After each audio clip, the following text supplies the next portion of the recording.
ജമാഅത്തെ ഇസ്ലാമി RSSുമായി ചർച്ച നടത്തിയത് എപ്പോഴാണ്? ജമാഅത്തെ ഇസ്ലാമി ചർച്ച നടത്തിയിട്ടുണ്ടോ ചോദിച്ചാൽ ജമാഅത്തെ ഇസ്ലാമി RSSുമായി ചർച്ച നടത്തിയിട്ടില്ല എന്നാണ് ഒന്നാമത്തെ ഉത്തരം. ജമാഅത്തെ ഇസ്ലാമി RSSുമായി ചർച്ച നടത്തിയിട്ടില്ല. മുസ്ലിം സംഘടനകൾ RSSുമായി ചർച്ച നടത്തിയിട്ടുണ്ട്. ആ ചർച്ച നടത്തുന്നത് മൊബൈൽ ലിഞ്ചിങ് ശക്തമായൊരു ഘട്ടത്തിൽ, അതുപോലെ തന്നെ ഹേറ്റ് ക്യാമ്പയിൻ ശക്തമായൊരു ഘട്ടത്തിൽ, ഹേറ്റ് സ്പീച്ച് ശക്തമായൊരു ഘട്ടത്തിൽ, ബുൾഡോസർ രാജ് ശക്തമായൊരു ഘട്ടത്തിൽ, മുസ്ലിം സംഘടനകൾ ഒറ്റക്കെട്ടായി അതിനെതിരെ പ്രതിഷേധിക്കുന്ന ഒരു ഘട്ടത്തിൽ, മൃദു ഹിന്ദുത്വ സമീപനം കാരണം പല സെക്യുലർ പാർട്ടികളും ആ വിഷയം ആർജവത്തോടുകൂടി ഏറ്റെടുക്കാത്തൊരു ഘട്ടത്തിൽ മുസ്ലിം സംഘടനകൾക്കിടയിലും RSSനിടയിലും ചില മധ്യസ്ഥന്മാർ ഈ വിഷയം ഗവൺമെൻറ്റുമായി സംസാരിക്കാനും സംവദിക്കാനുള്ള അവസരം ഒരുക്കുന്നു എന്ന് പറഞ്ഞു. അത്തരമൊരു ഘട്ടത്തിലാണ് ഗവൺമെൻറ്റുമായി അത്തരമൊരു ചർച്ചയ്ക്ക് മുസ്ലിം സംഘടനകൾ സന്നദ്ധമാകുന്നത്.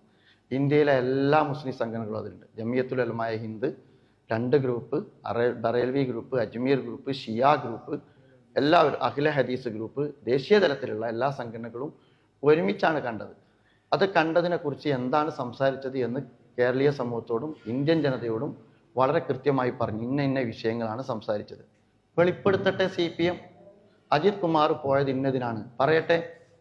അതുപോലെ തന്നെ ശ്രീ എമ്മുമായി സംസാരിച്ച അദ്ദേഹത്തിൻ്റെ ട്രസ്റ്റിന് അത്യാവശ്യം കണ്ണായ സ്ഥലത്ത് ഭൂമി വിട്ടുകൊടുത്തത് ഇന്ന ആവശ്യത്തിനാണ്, പറയട്ടെ.